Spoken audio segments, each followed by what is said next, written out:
Welcome to our community. Susie Thomas with you this morning. Very happy to welcome Amy Krebs. She is the new Vice President for Grants and Community Initiatives at the Stark Community Foundation. Good morning, Amy. Good morning, Susie. We appreciate your time. I know you are a busy gal. First of all, I think let's just address the elephant in the room. We've been going through a time where local organizations are struggling with their fundraising, and wanted to know about the Stark Community Foundation. How are you doing? How are you weathering this storm as far as the whole coronavirus ordeal? In many different ways.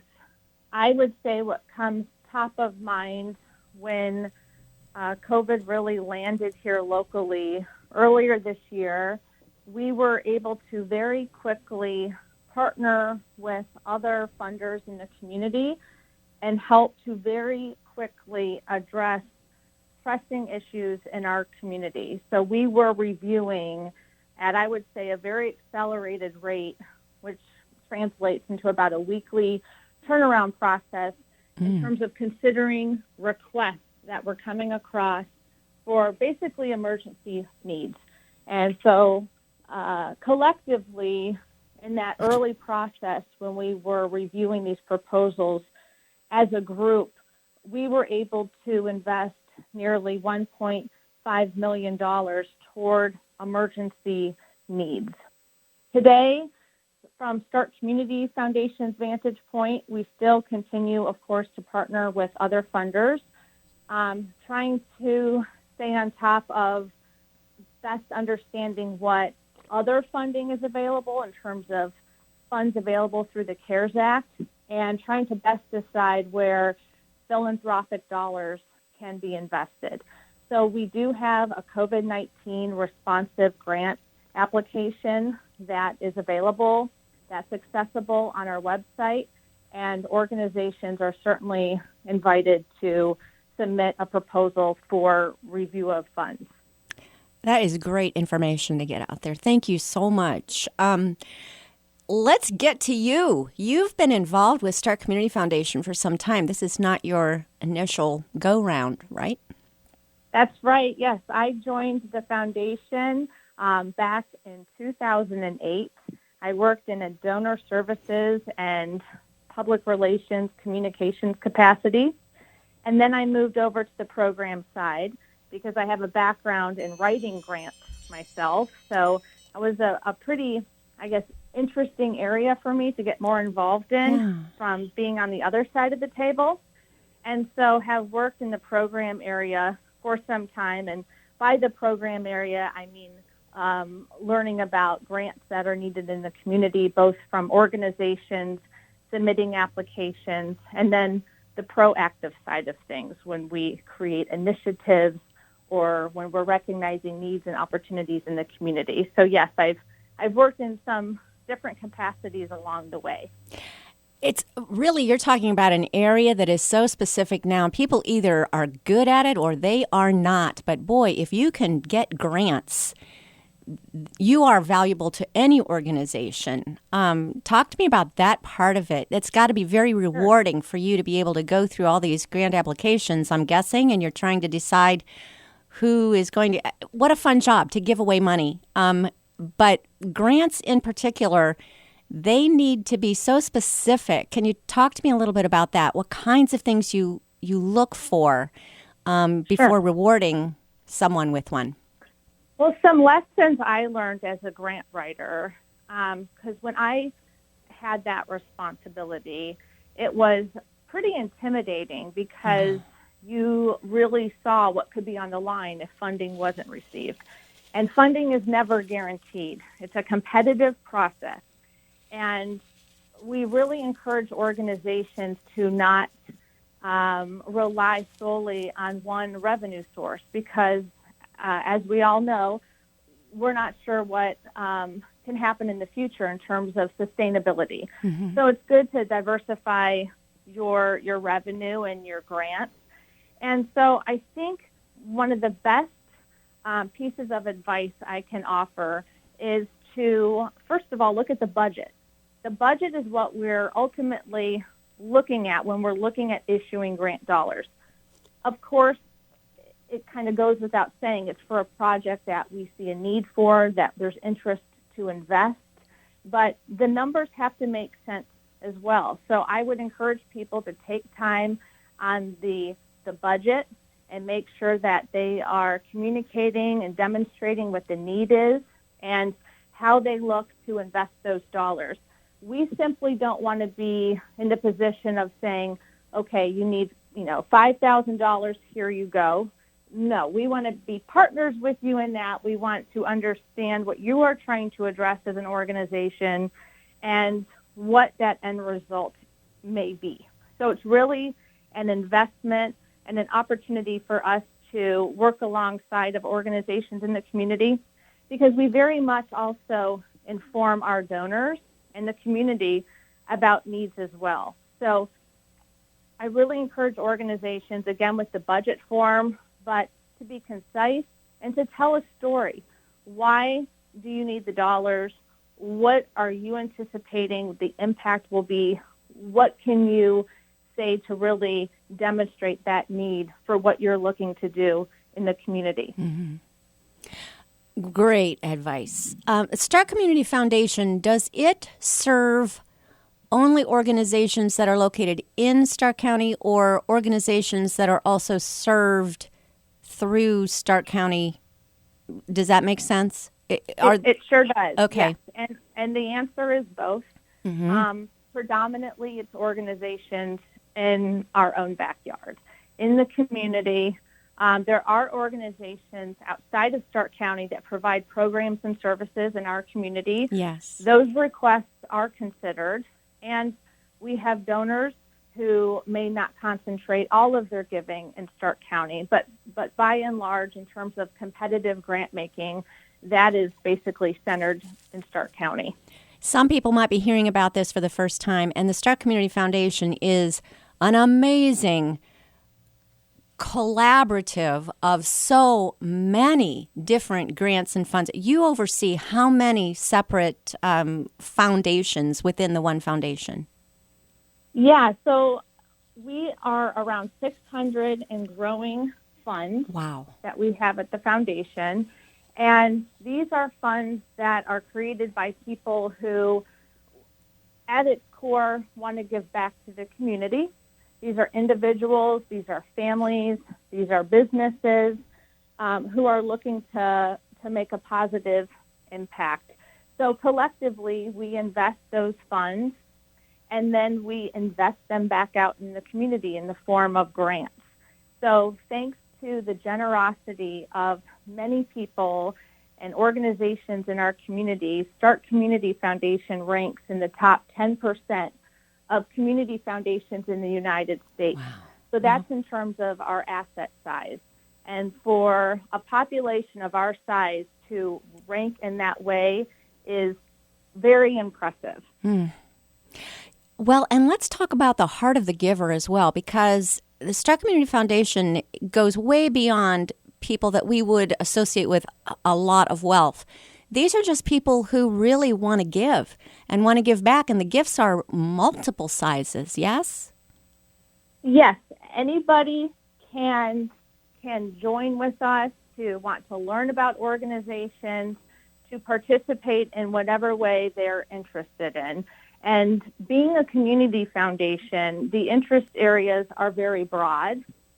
While we're moved in our competitive grants to focus in areas where the data is telling and calling for our attention, similar to the future of food security work that we have been involved with in recent years, there are varying interests, across Stark County. And so being a community foundation affords us that flexibility to learn about all sorts of different areas, be it education or the environment, you name it, there's interest around it demonstrated by our donors.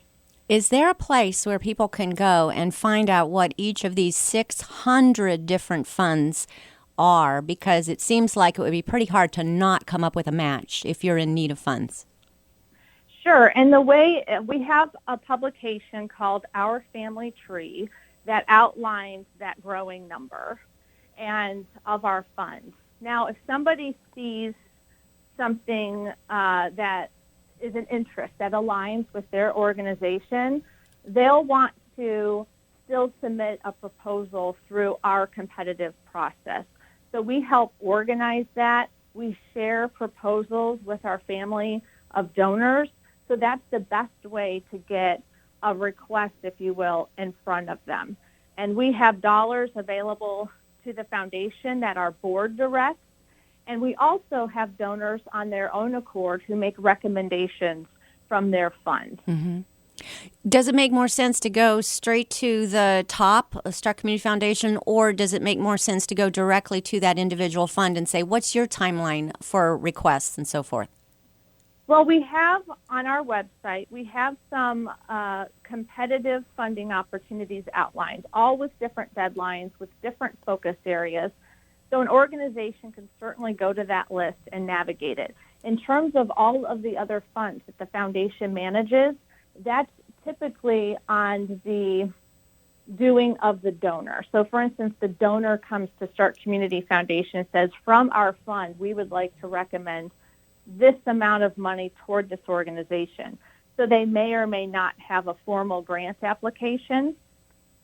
So I would encourage any organization to start on our overview page in terms of the competitive grant proposals that are available there. Otherwise, it's the donor who's really coming to the foundation and saying, we want to make this recommendation. It's usually organizations that they're familiar with. Yes. Or they reach out to the foundation to learn about what's going on in the community. So we may share a competitive grant proposal with them. So there are those varying ways that we share what's going on in the community. That's so good, because I'm sure we've got listeners who are interested in both. I know we've got folks who would say, oh, I want to give, this is my heart, this is what I really want to be able to support financially.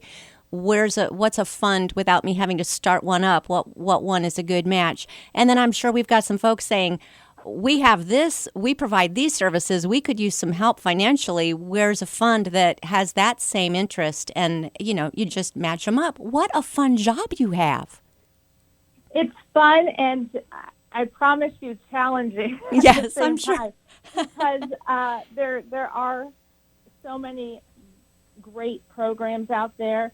And when we take our competitive lens and we're doing our due diligence and looking at all of the proposals, it's very clear that there are a lot of organizations doing very good work out in the community. So learning about them is a wonderful opportunity. It's inspiring, isn't it?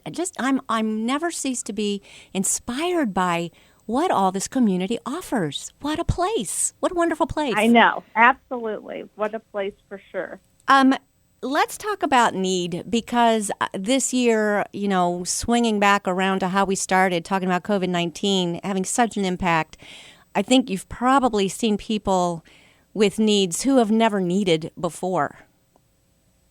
Yes, we are definitely hearing from organizations who are serving people, like you said, who they have never served, or the people have never been in a position to have a need. We've heard a lot about that from the food sector. In fact, I had a call with an organization in the hunger realm yesterday, and their numbers continue to be 30% higher this year as compared to last year in terms of families served. So while there are significant funds that have been made available to help people at this time, the numbers are certainly high in terms of need and helping to meet those needs.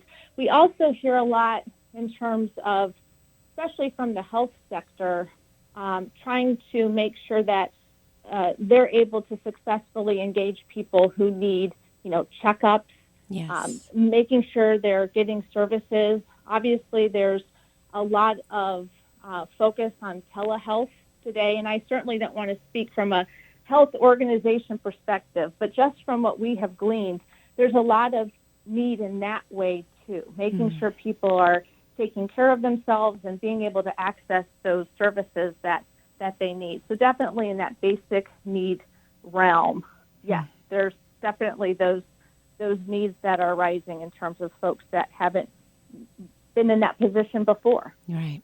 We're speaking with Amy Krebs. She's the brand new Vice President for Grants and Community Initiatives at the Stark Community Foundation, and we will be back after these words. You're listening to Our Community. Welcome back to Our Community. We're speaking with Amy Krebs from the Stark Community Foundation, brand new in the position of Vice President for Grants and Community Initiatives. We talked a lot about grants. Let's talk about community initiatives. Has anything surprised you as you've merged into this new role? Yes, I guess in terms of what we're able to learn, that certainly surprises me when we focus in on a certain subject. So, for instance, the future of food security, the way that came about was we were receiving a litany of requests in the hunger realm for community gardens, hot meal programs, food pantries, food distributions, all sounded very good.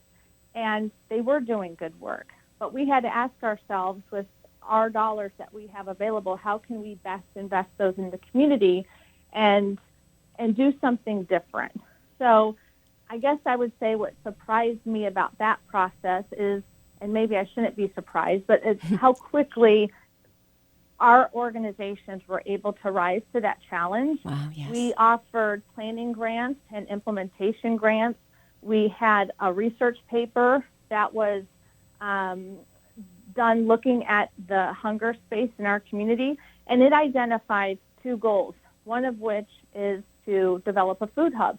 And the Akron-Canton Regional Food Bank is doing just that. In fact, they're set to open up their doors next fall, and all of that could not be more timely. So they're going to be able to help from a logistics standpoint, helping to meet the over 90 pantries that we have in Stark County alone. So they also merged with Community Harvest. So I was pleasantly surprised on how that all came to be, and it was just the right organizations, the need that was explored at the right time, and to see it all come to, I would call it a tangible fruition, is very rewarding. Yes. To have a paper, identify the need, and to have something as a result is something that the foundation is very proud of. Yes. If a person has an idea, and what would be the right process? I want to get something started. I've got an idea for a new initiative. I've done a little research. I don't see somebody doing exactly this. I'll tell you who comes to mind. Shannon Hexamer. Oh, yes. You know, just The diaper thinking bank. exactly, the diaper bank. When she realized that people could not use food stamps to be able to buy diapers, she went to work. So when someone's got an idea like that, is the right thing to do to come first to you, or is there another place they should go if they've got an initiative idea? Because you really deal more with the funding, not the organization itself, to get something off, not to start a new 501c3. What would be the right process, Amy? Well, great question. And one thing we would ask someone who's coming to us for funding for what may be a novel idea is to challenge them to demonstrate that it is indeed something that isn't already being provided. We're cautious about funding duplicate programs and services. I think there is value in competition, but we want to make sure we have explored the opportunity to collaborate, to strengthen that work so that resources aren't spread thin. So one of the ways that they can do that, we partner with Canton Regional SCORE, and they have actually developed workshops around starting your own nonprofit organization and walk you through those steps of exploring to make sure that nobody's not already in that space. I think, for instance, the diaper bank probably found quick success because there wasn't anyone doing that already, and was able to quickly mobilize and partner with organizations and move quickly in that regard. So we would certainly encourage organizations or individuals with a passion that want to make a difference in Stark County to pursue that and do the research to make sure that someone else isn't doing it. If they are, talk to them. See if there's something that they can do to enhance meeting that need. I would also really emphasize the importance of a board. I think that's a challenge for so many organizations to get folks to make that commitment. And we do have a lot of organizations with strong boards, and they're able to find success with people making that commitment. But with the increase of nonprofits, that's an increase of the need of people to serve on your board. And finding people with unique talents to help your organization be successful is such an important key ingredient to being successful. So I would certainly encourage folks in that regard too. And that is actually another area that Canton Regional SCORE can help with. I know Leadership Stark County has programs around boardsmanship as well, but that's certainly an important piece. How well do you see organizations working together when there is some overlap around here? Do we work together pretty well, or does one hand not know what the other hand's doing? I would say that we work together really well. And one of the questions we ask in our competitive grant proposals is, who else is out there doing what you do? And people are very able to say this organization, but we do things a little different maybe in this regard. When we had our Future of Food Security initiative, one of the requirements was collaboration. And, out of that came the merger I spoke of with Community Harvest and Akron Canton Regional Food Bank. So I would say people are very open to it. But I think with our encouragement and others in that regard, I think it helps kind of open up that space to have those conversations so it feels welcoming and not in a threatening way. Yes, that's good advice. Tell me what a day looks like for you, particularly in this area of community initiatives. What do you actually get to be involved with? Sure. Well, it really, I guess, broadly speaking, is looking at the data, being involved. We have a recent partnership. We've had a partnership with United Way for a long time, but in terms of a specific project, we're partnering with United Way and the Center for Community Solutions on a data project. It started with the community assessment that we released at the end of last year, and it's available on our website. And we're in the midst of creating a companion piece that's focusing on youth poverty, and we'll be releasing that in just the next month or so. And so we're very much focused in that realm in terms of what's the data telling us. So then that translates to when I'm reading through all of the responsive proposals. So by responsive, it's the requests that come into the foundation with organizations asking us for money, for funds to invest in the work that they're doing. So there is a lot of work that goes into that in terms of our due diligence. We take a deep dive in the financial aspects of an organization. We have the opportunity to meet with organizations, and pre-COVID and hopefully here in the near future, when the opportunity is there, we have site visits, because it's one thing to read on paper what an organization is doing, but we like to, of course, go out to organizations and see the programs and services in action. So a day for me certainly involves doing that. It's, constant in motion. We have donors calling, asking us for insight maybe into an organization that they're looking at supporting, or have a question about a grant proposal that we've shared with them. So yeah, all of those things, and working with our partnership funders. So ultimately wanting to make sure we're investing the dollars that we're responsible for stewarding, that we're making the greatest impact that we can. So it's a continuous process for sure. Mm-hmm. What was it about this particular position that interested you into moving in this direction, and how rewarding is this for you? Well, I started my career working at Channel 3 News, which I loved working in the fast-paced newsroom. Mm-hmm. And then I enjoyed the opportunity to work out of the Akron Bureau, and then was going back up to the Cleveland newsroom. And I had pretty much had my fill of 77 north and south and the commute that went along with that. Yeah. And I thought, okay, I want to work a little bit closer to home. And so I had the opportunity to work at the Salvation Army in Summit County. Still was able to work in the communications sphere. So still able to keep in contact with my media, group. And then that's when I was introduced to grant writing, which really intimidated me at first.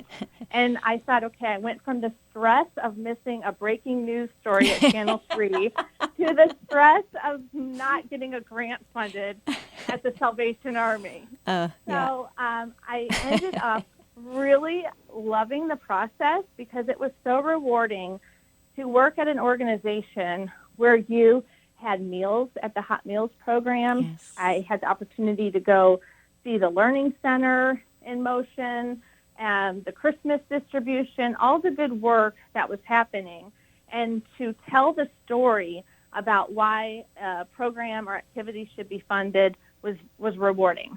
And then I thought, well, I'm still not in my backyard. Yeah, I'm right. a Stark County resident. I've worked in Cuyahoga County, Summit County, and as I was really giving that some thought, the opportunity at Stark Community Foundation was available.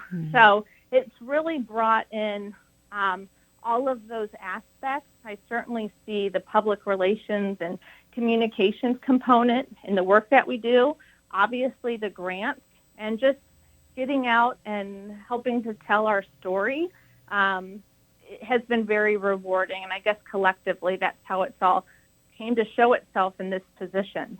Yeah. Do you have any dreams of where you'd like to see this going? Well, I'm really excited about the data work that we're on the cusp of. Yeah. So in terms of my involvement in that capacity, I am so excited about the building that's going up from our Future of Food Security work. We have some huge pressing needs in our community, and I'm very energized and excited about being a part of that. We have a lot of really strong organizations in our community already doing great things. So I'm excited about what we can do from the foundation's perspective to be involved in that work. So that's definitely inspiring to me. Donors today very much want to be a part of the solution, want to be a part of the conversation. So increasing people, not only who are our donors, but who want to be part of the foundation or anybody else. I just think there's so much energy around that. And at a time where we're all remote and, things are challenging in that way, at the same time, there's so much opportunity for us to come together and do really great things. And I see it every day at the foundation. Yeah. Website one more time, please. Sure. It's startcf.org. Amy Krebs from the Stark Community Foundation, thank you so much for all you do in our community. Thank you. And if I could I think I said we had 600 funds. We are more than 800 funds. Oh, my goodness. And growing. It grew even since then. Yeah, there you go. So I want to make sure I give recognition where due. Wow. But yes. Amazing. Well, and it serves our community so well. Thank you again. Thank you, Susie. I appreciate it.